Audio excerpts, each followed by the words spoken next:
অখিল গগৈ ডাঙৰীয়া দিনত শুই উঠি কাক গালি পাৰে কোনো ক'ব নোৱাৰে, সেইদিনা কাক সমালোচনা কৰিব কোনো ক'ব নোৱাৰে বা কাক প্ৰশংসা কৰিব কোনো ক'ব নোৱাৰে।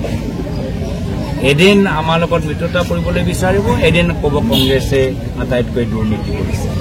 তো তেওঁ কোনদিনা কি মনত আছে কোনো ক'ব নোৱাৰে।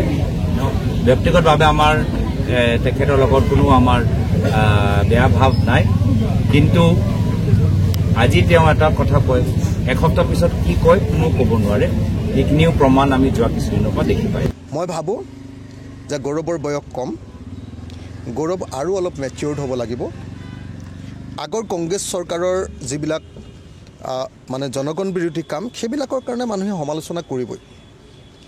কংগ্ৰেছ চৰকাৰৰ জনগণ বিৰোধী বা দুৰ্নীতিৰ বিৰুদ্ধে যদি কোনোবাই সমালোচনা কৰে, সেইটোৰ কাৰণে যদি পাৰ্চনেলি যদি গাত লগাই লৈ কোনোবাই বিৰোধী ঐক্য নকৰোঁ বুলি কয়, তেতিয়াহ'লে সেইটোতো আৰু কোনো অবজেক্টিভ কথা এটা নহ'ব। সেইটোতো টোটেলি এটা মানে কি ক'ব ছাবজেক্টিভ, টোটেলি এটা নন অবজেক্টিভ, এটা ছাবজেক্টিভ, নিজৰ পৰিয়ালকেন্দ্ৰিক কথা এটাৰ বাহিৰে আন একো নহয়।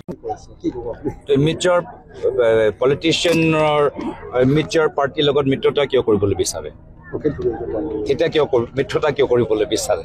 আমি সহজ সৰল, চিম্পল। যদি আমাৰ সহজ সৰলতা কাৰোবাৰ বাবে ইমিচ্যৰ, তেওঁলোকৰ মংগল হওক। আমি সহজ সৰল, আমি মানুহৰ মাজত থাকিব।